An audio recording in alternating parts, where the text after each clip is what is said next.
తలుపులమ్మ వారి ముఖ్య ద్వారం దేవాయ శాఖ లోవా. ఇక్కడ కొత్త వాహనాలు కొన్నవారు ఎప్పుడు కూడా అమ్మవారి టెంపుల్కి వెళ్ళి పూజ చేయించుకుంటారనమాట. అసలు ఆ తలుపుల అమ్మవారు ఆ కొండ మీద ఎందుకు గెలిచారంటే రెండు కొండల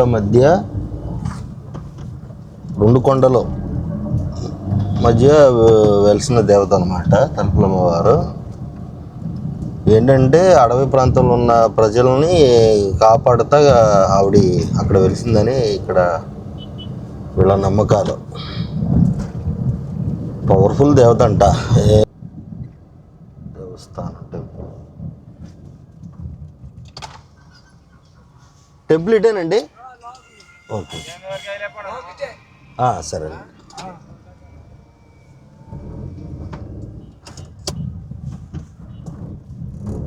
వీళ్ళ వేస మాట వెరైటీగా ఉంది. నాది వాళ్ళకి వెరైటీగా ఉండదు, వాళ్ళు నాకు వెరైటీగా ఉండదు. అంతే, అంతకు మించి ఇంకేం లేదు.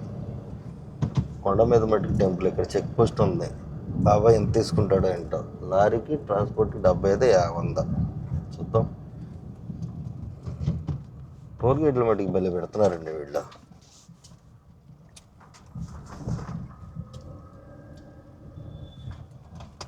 ఎంతండి? ఓకే, ఎన్ని కిలోమీటర్లు ఉంటుందండి?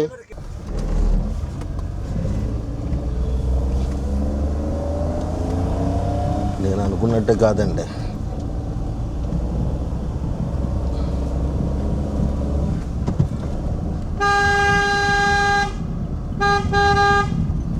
చూసుకుని రండి. ఘాట్ రోడ్డు మనం అనుకున్నంత తేలికేం కాదు.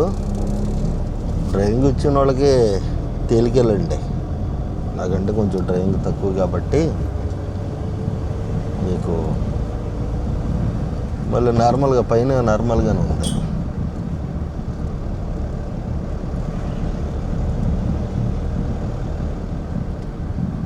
ఒక 1/2 కిలోమీటర్ ఉంటుంది పైకి. ఇంకా పైకి వెళ్ళాలా.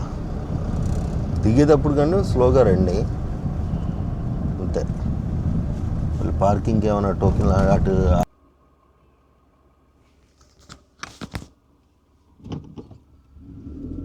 పైకి వెళ్ళాలి.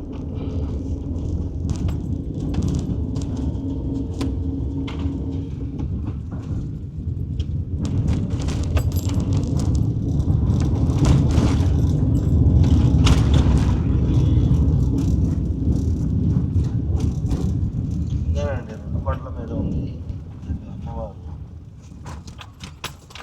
అబ్బో, ఇక్కడికే 2 నిమిషాలు నడుచుకున్న వస్తే సరిపోయేది కాదు. ఇదిగోండి అమ్మవారి టెంపుల్. ఇక్కడ పెట్టేద్దాం కారు.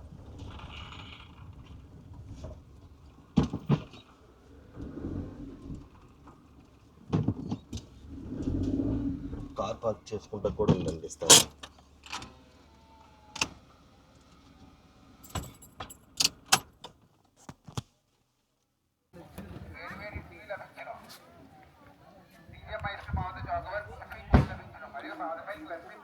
అమ్మవారి టెంపుల్ అండి. Talupulamma lava temple.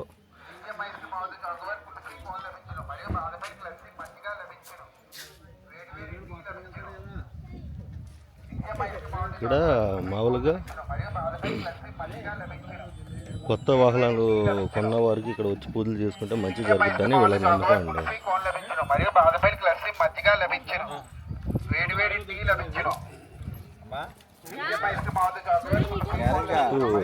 కొండలు చూసారా మీకు ఎలా కనిపిస్తున్నాయో? పైకి స్లోప్ ఉంది. సరే మీకు టెంపుల్ చూపిస్తా చూడండి ఒకసారి.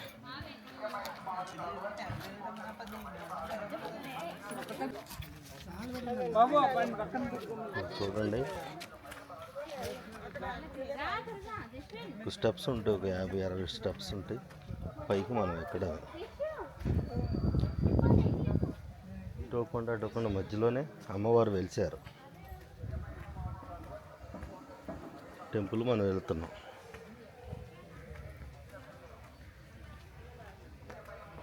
మీకు ఎదురు నుండి చూపిస్తా చూడండి ఒకసారి.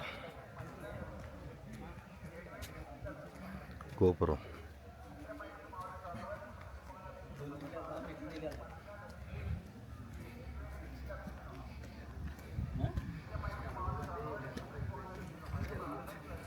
లోనికి వెళ్ళి ఒకసారి దేవుని